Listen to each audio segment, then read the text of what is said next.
Hello everyone, welcome to my channel. In this video we are going to learn about the C tokens. Okay. So here the token is nothing but a smallest individual unit of the program. Okay. So after compiling a C program, so the compiler will divide the program into multiple number of small tokens. So it is going to break the program into smallest individual units. Okay, so here a token is nothing but a smallest individual unit of a program or smallest building block, or you can call it as the building blocks of the program. Okay, so how a cell will act as a building block of the human being, and similarly if you want to construct a building, then you need brick, sand and cement, right? So here the bricks will act as the building blocks of a building. So similarly here the C tokens, okay, the tokens will act as the building blocks of the C program.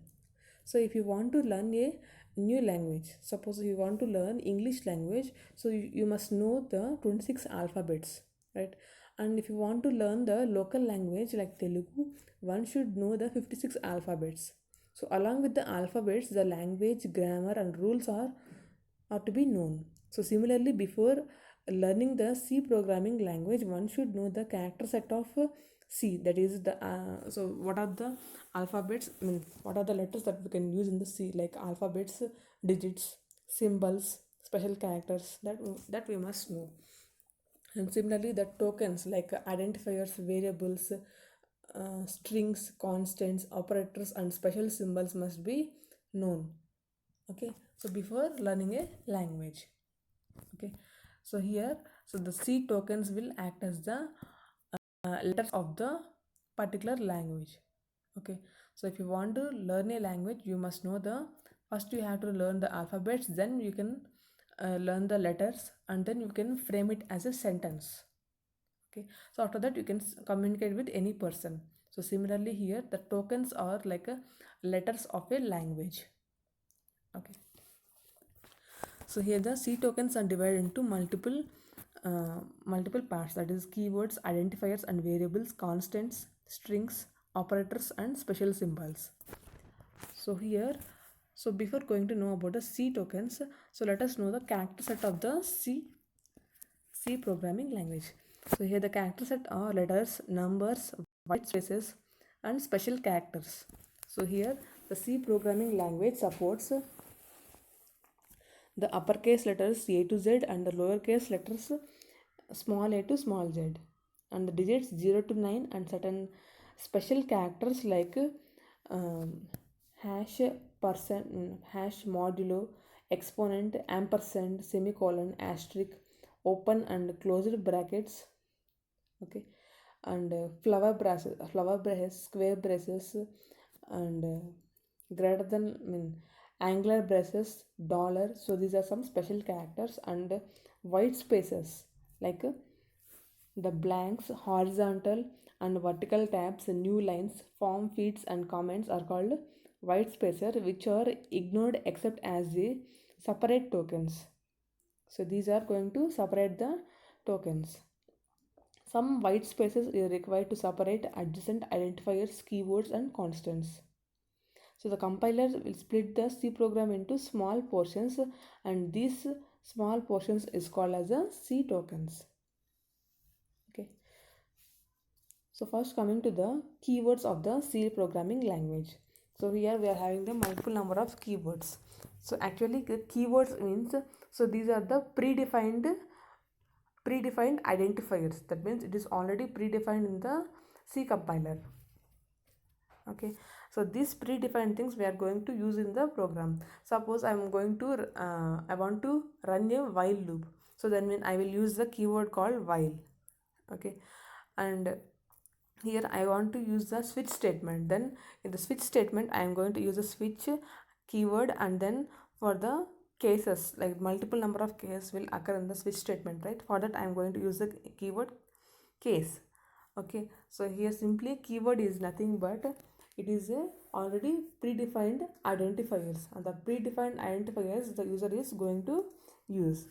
So keywords are also called as the reserved words, so which are defined in the C compiler, and each word has a different predefined meaning. So reserved words cannot be used as a names of the variables, functions or labels. Okay, so you cannot use it as a name of the variables, functions or labels. So we are going to know in detail about these keywords in the upcoming videos. So next one is the identifiers and variables. So here the identifiers, so it is nothing but a name of the names of the variables, functions, labels and various other user defined items called as identifiers. The rules to form the identifiers are: an identifier can only have the alphanumeric characters like A to Z, 0 to 9, that is it can have only letters and digits, and an underscore symbol. So here the identifier can start with directly with the underscore symbol, or it can start with the alphabet. Okay, so normally the identifier will start with the alphabet. In rare cases it will start with the underscore. Okay, so identifier names must be unique.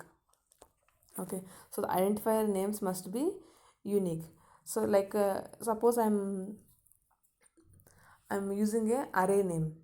Okay, so for that array each and so the array name must be unique. Suppose I'm using the function, so the function name must be unique in the C program.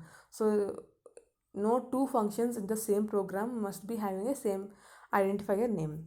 So you cannot use a keyword as a identifier. So already we have seen these are the list of keywords. So we cannot use this keywords, so because these are the predefined functions as, so we cannot assign these reserved words as the name of another function, array or structure. So only the first 31 characters are significant.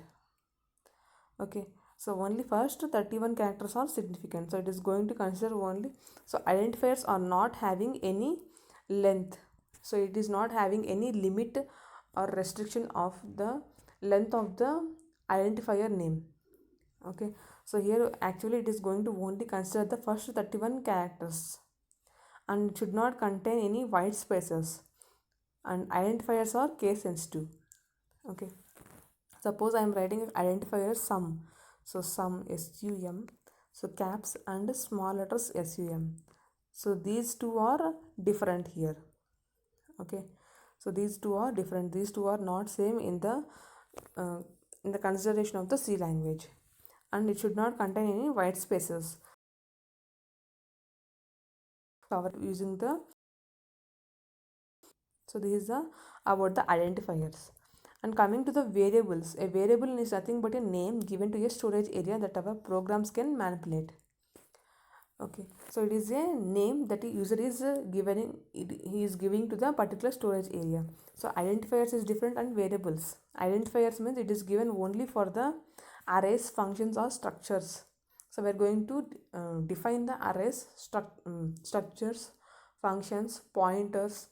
So we are going to give a name for the particular using the identifier. But here the variable is, so it is a variable name is given for a storage area, so which will be which may change at any time while the execution of the program.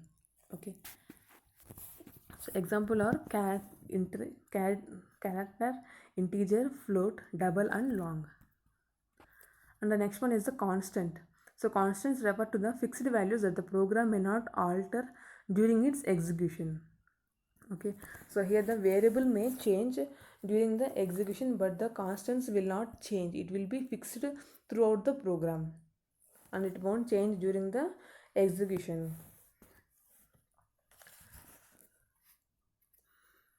So basically there are four types of so basically there are different types of constants like integer, float, character, string constant and enum constant, symbolic constant. Okay, so these are the different types of constant. So integer constant means a constants, it is a whole number without a decimal point. Example like 10, 234, etc. So this is the integer.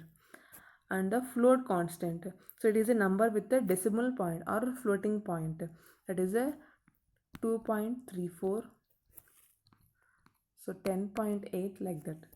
And the character constant, any character enclosed between the single quotes is called as a character, like a single letter is called as a character, like A, B. So these are the characters. And next one is a string constant. A group of characters enclosed within double quotes is called a string constant. Examples are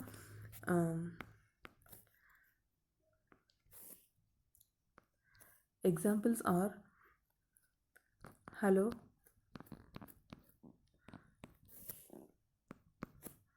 hello world. So this is a string. Hello is a string and world is a string. Okay. And the next one is the enum constant. So enum, so we can assign the enum constant using the enum keyword. So enum, an enumeration constant, is a list of constant integer values identifiers declared as an enumeration or constant of type integer. So we can consider the enum with a variable name.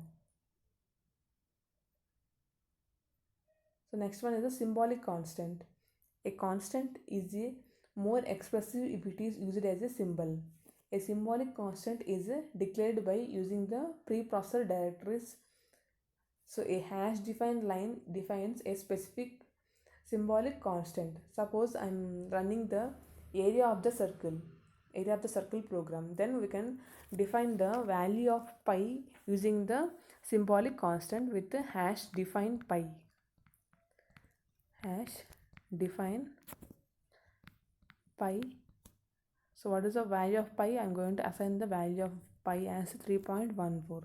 So this will be, so we are going to define the pi value as 3.14 for the whole program. Okay. So like this we can assign the symbolic constants. So these are the different types of constants used in the C program. So next one is the data types. So we are having the different data types, like primary data types and secondary data types. Okay, so here the primary data types is again divided into two types, that is a numeric and alphanumeric. So numeric means it may be integer or decimal. So it may be int or floating type, right? So integer or decimal, and character type. And the secondary data types are two types, that is user defined and derived data types. So derived data types are the arrays, pointers. So these are the derived data types. And user defined data types are structures, union, type def, enum. So these are the user defined data types. So we are going to know these about the data types in brief in the next upcoming sections. So here we are going to assign the memory is allotted for integer as 2 bytes and decimal as 4 bytes. The floating point as 4 bytes, and for character 1 byte is assigned. And we are also having the double, long double. Okay, so these are the different types of the integers in the data types. So that we are going to see in the next classes, the signed int and unsigned int, like that. So here given a C program, simple C program, so we are going to know the how the program how the compiler is going to divide the given program into multiple tokens. Okay, so when this program is passed to the compiler, so the compiler is going to generate a .obj file. So it is going to generate a .obj file, and it is going to divide the given program into multiple parts, like void main, void flower braces separately, int a, b. Okay, so it is going to divide the given program into multiple number of tokens after it is given to the compiler. Okay, void main, so the flower braces as a token, int, okay, a, b, and so a equals to 10. So a is a token and equals to is a token, and 10 is a token. And similarly b is a token, equals to is a token. Okay, and a plus 10 is a token. Okay, so like that it is going to divide the entire program into multiple tokens. Okay, so it is going to divide the entire program into multiple tokens here. Okay, so after dividing the program into tokens, so let us see the what are the C tokens here. So we are having different types of C tokens, right? Keywords, identifiers, constants, data types, operators, special symbols, like that, right? So here the void, main, void. So this is the, so void is a keyword, so it is a reserved word. We cannot use the void for the as a identifier, right? So void, main are the keywords, and whereas the flower braces, opening curly braces, are called comes under the special symbols. Okay, so similarly here the int, so int is a data type. Okay, so it comes under the data types, and a comma b are the user defined variables. So a and b are the variables, and here 10 is assigned to the a, the variable a, and similarly a plus 10 is assigned to the variable b. Okay, so here the 10 is a constant, so here the value 10 is not going to change throughout the program. Okay, and a is the variable, so which can change here, and b is also variable, right? So after adding the a and b value, so the b value will change after the execution of the program. So that's why the variable value is not fixed. So next, printf. So printf is a keyword. Okay, so here the printf is a keyword, and this values of a comma b are is a string, so this comes under the string literal. And operators are, so here the plus is a operator, so we are going to add the a plus 10, right? So here the plus is the operator. Okay, so here now we have covered all listening. And closing flower braces, so this is a special symbol. So we have already covered the all the C tokens. So here the main is a keyword, void is a keyword, and flower braces, flower braces is a special symbol, and a is a variable, 10 is a constant, so a and b are variables, and int is a data type, and printf is a keyword. Okay, so values of a comma b, this is a string literal, and a comma b is the variable name. So closing flower braces, so here the closing braces, so this is the, and semicolon, so these are the special symbols. Okay, so this is how the program is divided into multiple number of tokens. So this is about the C tokens. Thanks for watching my video. Thank you.